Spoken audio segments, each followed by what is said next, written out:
The NFL doesn't really care what you think, what the head of the Referees Association thinks, what the NFL Players Union thinks. They really just don't care. So Scott Green, who's the head of the NFL Referees Association, had this great idea for how to handle celebrations in the NFL. Right? Find the player, don't penalize the team. Right? Find the player. Assess whatever fine you want. Actually, his words were this. Specifically, this was B04. Nothing is worse than someone going 80 yards for a touchdown and then we're trying to figure out, does that warrant a flag for what he's doing in the end zone? We don't really enjoy that. If we could get to a point where it would simply be fines by the league, that would be great. The issue we'll still have is that guys can get pretty creative out there. The question of whether it's a foul or not a foul, hopefully we'll get closer to more of a black and white situation. Who's again, Scott Green, head of the NFL's Referees Association. What the NFL pretty much said to that was, no, we're gonna make it less black and white, and now we're gonna continue to, we're not gonna fine players, we're going to penalize the team. Guys, fucking head check yourselves for a second here, especially given the concussion protocol in the NFL. You guys need it, the NFL needs it. Get those guys a CAT scan. Seriously, what is the big deal here about the celebration? Because for one, what Scott Green's alluding to in terms of a black and white situation is they don't even know, because the NFL refuses to even give them any kind of details as to what these celebration penalties should entail.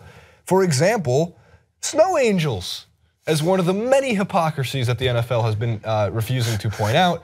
Randall Cobb, no penalty for his wonderful snow angel against the Texans. Nice. But wait, no, just 2 weeks later, Rashard Robinson penalty. But what was the form of Randall Cobb's snow angel he wasn't. See, all the players were around him. It's a safety hazard. They're all dancing. Tripped. Yeah, they could have tripped. You know, I think it's safe. There's only been one time in NFL history when it comes to celebrations that it caused a bigger deal than it ever needed to be. And that's when Terrell Owens kneeled on the Dallas Cowboys star and the players took it personally and they started, tackling each other and fighting, which is remarkable that that was such a big deal because their jobs are to tackle each other. Yeah. I think it's hilarious. So, look, we have no idea what the motivation is here. We don't know why Goodell refuses to even acknowledge the fact that this is embarrassing, that they can't celebrate. We don't know what the black and white details of this is. Not surprising, given they still can't figure out what the details of a catch are in the league. Yeah. And there's a Josh Norman with the bow and arrow. Whatever it is. Yeah. And here, so here you go. Disclaimer. Standard go-to Francis Maxwell comparison. Is this the cocaine thing? World football. Yeah, I'm going to do it. World football is better than American football when it comes to things like this. Of course it is, because once again, NFL rules, they are superior to everything. There is no question to them. It's either their way or the highway, literally. Punishing the team is so stupid, but I would understand if maybe they try to punish the team by fining the team afterwards, but when you punish the team in play and put them at a disadvantage, that is just so, like, if you're a football fan and you're with me and you imagine that Robbie Fowler, when he done his infamous snorting a line of cocaine celebration, right, as we'll run the video, everyone knows it in world football fans. Imagine Liverpool had to allow the other team to kick off maybe on the edge of their own box. Just imagine. Or just halfway up. Or maybe halfway in between still. Oh no.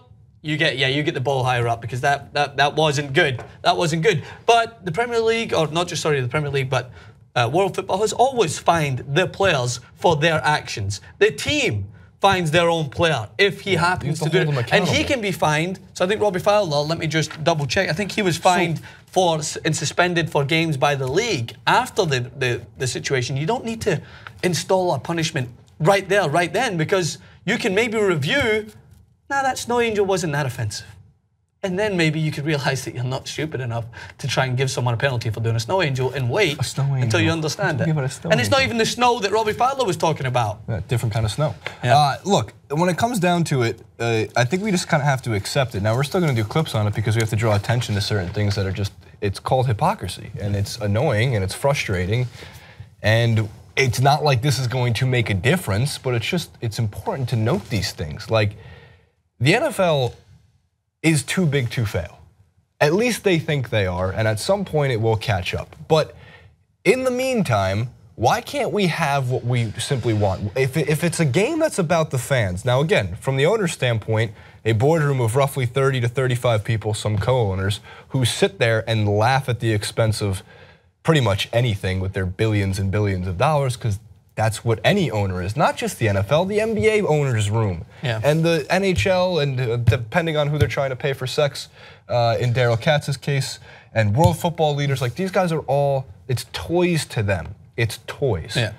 What I would love to see is Miami Dolphins owner, who is the lone blackball vote against the Raiders, to also be the voice of reason here and come out and say something. Because it's shocking to me that of all people, like Jerry Jones doesn't speak up. Yeah. Jerry Jones, who has built a culture for the Dallas Cowboys, part of which was like the Showtime Lakers, America's team, Michael Irvin, and Dan, who am I missing? I mean, Emmitt Smith for a while, and Troy Aikman, when they were winning championships, they were celebrating more than anybody else. And I'm shocked that Jerry Jones, of all people, this is not something that he would even be on board with. Find the players, because what's going to happen when it actually decides a playoff game? Yeah. Oh my God, I can't believe he did a snow angel at Lambeau Leap. Not excessive celebration. Not excessive, you can't. Lambeau Leap. Please, no, NFL, take that away. Take that away from Green Bay. I dare you. I dare you to take it away from Green Bay. Yeah, it's asinine, and it's what we have come to expect in the NFL. This is a league that punishes people more so for smoking weed than for beating their wives. Than anything else. Consistently. So, and this is a league that has built itself on being the most physically brutal sport that people enjoy to watch, and I admit I enjoy watching it, but therefore they don't want to persevere the livelihood of those guys that are putting themselves in front of the world to get concussed, to get banged in the head by not even disclosing the full details of what it could lead to in the future. So, yeah, it's what we've come to expect. I love football. I love the game. I think it's an amazing game. I think Sundays are one of the best times of the year when it comes to NFL season. I do think if you're the people who sit there and just go, oh, but we love it, you have a fucking terrible excuse for not wanting it to be better. Yeah. You're as much a part of the problem if you don't want it to be that way. It's a bigger conversation. It's just like, let's just open it up away from football, but anything you love. If you love something, it doesn't mean that you don't want it to adjust and be better. Hence why it's no surprise that the NFL is the league that was so in uproar when Colin Kaepernick kneeled. Because you don't disrespect something you love. You can't expect something you love to be better. If you come home and your wife is sleeping with another guy, you accept it because you love her. You don't want her to be better. In fact, you enjoy that she's getting something better because maybe you weren't good enough. Shut up. Jesus Christ. What's going on? Everything okay at home? No, everything's fine. Okay, good. Watching Peaky Blinders, just getting a little up these days. That's the only way to describe it. Someone sleeping with Lou Dog? What the heck? What's wrong with you? Some other dog. God damn it. It's some other dog sleeping with Lou Dog. Did you see her dressed up as a bunny this week? Yeah, I did. She was a very cute Easter bunny. Very cute Easter bunny. All right, that brought me back down to level head. Hit us in the comments. What do you think? NFL, as stupid as we think? I'm sure you'll agree.